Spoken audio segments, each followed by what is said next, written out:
भारत और पाकिस्तान के बीच 8 मई को पाकिस्तान की ओर से किए गए हमले की ये ताजा तस्वीरें साफ गवाही दे रही हैं। भारत ने पहले से ही सीमा के आसपास रह रहे लोगों को वहां से हटा दिया था। आप जो तस्वीरें देख रहे हैं ये उरी से हैं, जहां आप अब हालात देख सकते हैं। ये तबाही साफ बता रही है ये युद्ध कितना भयावह होगा। वहीं राजौरी भी बम के धमाकों से दहल उठा था। आप इस घर की हालत देखकर समझ सकते हैं। जो रात को ये जो फायरिंग हुई है पाकिस्तान की तरफ से, तो इसमें बहुत ज्यादा ही मतलब डिस्ट्रॉय हुआ है यहाँ पे। तो ये तो हमारे घर के पास ही, मतलब हमारे घर पे अंदर ही जो है ये बम पड़ा है। रात को लगभग 1 बजे के लगभग फायरिंग शुरू हो गई थी यहाँ पे। तो 8 के 7 बम पड़े यहाँ पे। काफी ज्यादा नुकसान हुआ हमारे घर पे। दरवाजे टूट गए, मतलब विंडोज थी वो टूट गई हैं, गेट टूटे हैं, शीशे, मतलब ग्रिल, सब कुछ, मतलब फ्रंट एरिया पूरा मकान का जो है उड़ गया है। हम पीछे रात को सेफ रहे, पीछे जाके छुप गए थे। हम 3 बंदे थे, मेरी वाइफ और मेरी मम्मी। तो छोटा भाई था नहीं घर पे, पापा तो ड्यूटी पे हैं, उनकी श्रीनगर ड्यूटी है। तो मतलब हम तो बिल्कुल डर गए थे। फिर इसके बाद यहाँ पे जो नीचे भी घर, मेरे घर के सामने नीचे पड़े हैं, मेरी मासी के घर पड़े हैं, एक अंकल है उनके घर पड़ा, तो उनका घर तो पूरा डैमेज हो गया है। तो नीचे पड़े हैं वो बहुत ही ज्यादा, उनका भी नुकसान बहुत ज्यादा हुआ है। तो इसके साथ ही ये मैं कहूंगा कि जो आर्मी हमारा मुंह तोड़ उनको जवाब जरूर देगी, और नुकसान तो बहुत ज्यादा ही हुआ है। तो कितना आप प्राउड फील करते हो हमारे साथ? नहीं, हम तो बहुत आर्मी के साथ हैं, देश के साथ हैं। हमारे लिए बहुत अच्छा कर रही है। हम बहुत ही मतलब खुश नसीब है जो आर्मी हमारा इतना साथ दे रही है। तो पूरी रात कैसे निकाली? मोदी मुंह तोड़ जवाब जरूर दे। मैंने डर के फिर जब हैवी शेलिंग थोड़ी रुकी 3:30 बजे हम यहाँ से निकल गए। 3 बजे निकले और जैसे ही हमने मतलब दरवाजा बंद किया तो बम पड़ना शुरू हो गए। आगे हम तो पीछे से बम था, तो बहुत जल्दी हम भाग के फिर वहाँ पे मतलब चाची के घर जाके छुप के वहाँ पे रात को वहाँ, सुबह हम 6-6:30 बजे घर पहुंचे। आप देख सकते हैं कि राजौरी में भी बड़ी तादाद में बम गिराए गए। वहीं बॉर्डर के पास बसा पंजाब के इन इलाकों पर भी इस युद्ध का असर देखा गया। सुरक्षा के चलते अमृतसर का एयरपोर्ट भी बंद कर दिया गया है। बिल्कुल गश्त जारी है हमारी, सभी जा रहे हैं, गश्त पे हैं। तो गांव वालों को ये बताया गया है जे कोई ऐसी कोई चीज पाई जाती है तो मुझे इमीडिएटली प्रशासन को इन्फॉर्म करें तो जो होगा उसको देख के वो नेड़े ना जाएं, कम जाएं। तो देखिए जे अपना इन लोगों को पहले ही बता दिया गया है। सर कोई ऐसे सुबह आज की धमाकों की आवाज सुनी गई है शहर में, कुछ ऐसा हुआ? देखिए आवाज तो सभी ने सुनी है, पर अभी तो वेरीफाई नहीं हो पा रहा कहाँ हुए हैं। वेरीफाई होगा तो पता चल जाएगा। देखिए अभी तो फ्लाइट पहले की जो त्यों ही हुक्म है, जो आएगा नया तो आपको बता देंगे, वो लोगों को पहुंच जाएगा। पंजाब के पठानकोट में भी लोगों ने इन धमाकों की आवाजों को सुना।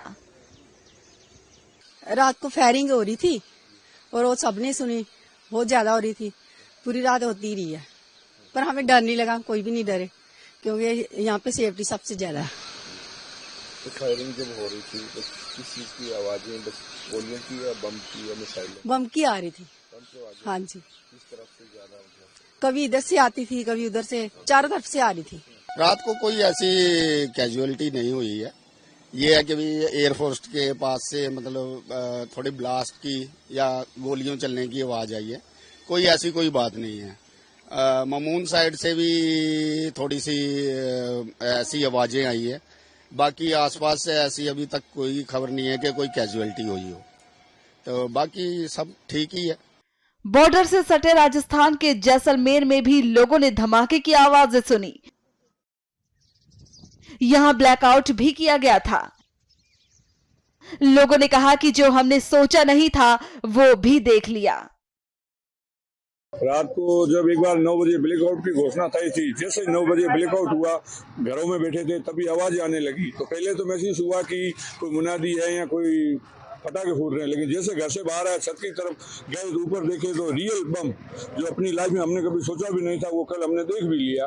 तो जिंदगी में ऐसा अनुभव हुआ कि ये युद्ध भी हो सकता था, लेकिन उसमें पहला तो डर लगा, लेकिन जैसा कि हमारे परिवारों ने हमें पूर्व में सुनाया था कि 65 और 71 में जो युद्ध हुए थे उसमें उन्होंने उनको सीधा लाइव देखा था और उन्होंने उस परिस्थिति को अपने साथ गुजारा था। उन्होंने हमें जैसा हमें बताया था उससे हमें थोड़ी बहुत तैयारी थी, और हम सरकार ने जो भी किया, जिस प्रकार से उसका रोका और उनको एक तरह से डिफ्यूज किया गया, जो भी पाकिस्तान ने जितने भी हथियार फेंके सब के सब डिफ्यूज हुए, ये सुनकर हमें बहुत ही खुशी है कि हम ऐसे भारतीय हैं कि जहाँ पे हम बिल्कुल सुरक्षित हैं। आज आप भी देख सकते हो पूरे शहर में कि जो भय का माहौल होना चाहिए, बिल्कुल भी भय नहीं है, लोगों में पूरा विश्वास है और किसी प्रकार का भी डर हमारे मन में नहीं है। हम बॉर्डर पे भले बैठे हैं, आज पड़ोसियों को बिल्कुल बहुत बड़ा डर था कि अब क्या होगा, कैसे होगा, रात निकलेगी नहीं निकलेगी, क्योंकि मेरी भी जिंदगी का ये पहला अनुभव है, पड़ोसियों का भी पहला अनुभव था। गली में जो बुजुर्ग लोग थे जिन्होंने पहले देख चुका था, उन्होंने हमें थोड़ा बुला के संयम किया और हम रात पूरी एक साथ रहे, पड़ोसी अपने अपने घरों में, लेकिन आवाज के साथ एक साथ बुलंद रहे। भारत माता की जय के साथ मैं सबको कहना चाहूंगा कि एक रहें, एकजुट रहें, जो सरकार के निर्देश है उसकी पालना करें।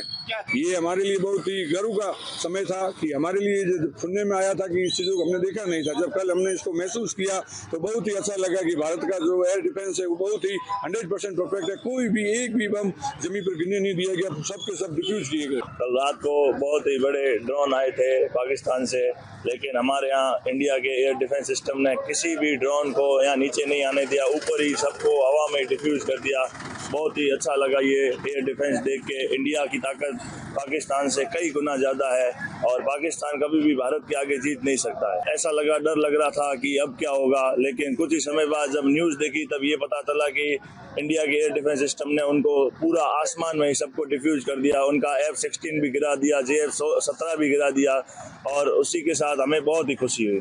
नोट माता हमेशा जैसलमेर के साथ ही है और रहेगी, उनका आशीर्वाद हमेशा बना रहता है। कितना लगा भारत का air defence system, air force, army को तबाह करना चाहा मगर वो नाकाम होकर चले गए। पाकिस्तान हमेशा इसी प्रकार से नाकाम होगा। रात को बड़े धमाके सुने गए थे, लेकिन जैसा कि यहाँ जैसलमेर की देवी है जो तनोट माता है, उनके बारे में ये कहा जाता है कि उन्होंने जो पर्चे दिए थे, जबकि एक कंपनी थी, एक कंपनी ने पूरे डटकर मुकाबला किया था 1971 के युद्ध में, और इससे सुबह होने से पहले एयर अटैक किया गया था भारत द्वारा और उसको नास्तानुब्ध कर दिया गया था, और वहाँ जितने भी टैंक थे उन सबको खत्म कर दिया गया था। वो सारे जिंदा बम आज भी एग्जिबिट करने के लिए मंदिर के पोर्शन में रखे हुए। रात को क्या हुआ? रात को भी ऐसा ही माहौल था।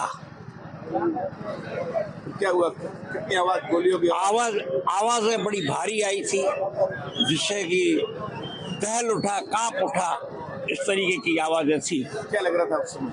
उसमें ऐसा लग रहा था कि कहीं सिटी के अंदर हमला ना हो जाए। बता दें कि 8 मई को पाकिस्तान ने जम्मू कश्मीर के सतवारी, सांबा, आरसपुरा और अरनिया शहरों पर 8 मिसाइलें दागी थी। हालांकि रक्षा सूत्रों के अनुसार सभी मिसाइलों को वायु रक्षा इकाइयों द्वारा सफलतापूर्वक रोक दिया गया और अवरुद्ध कर दिया गया।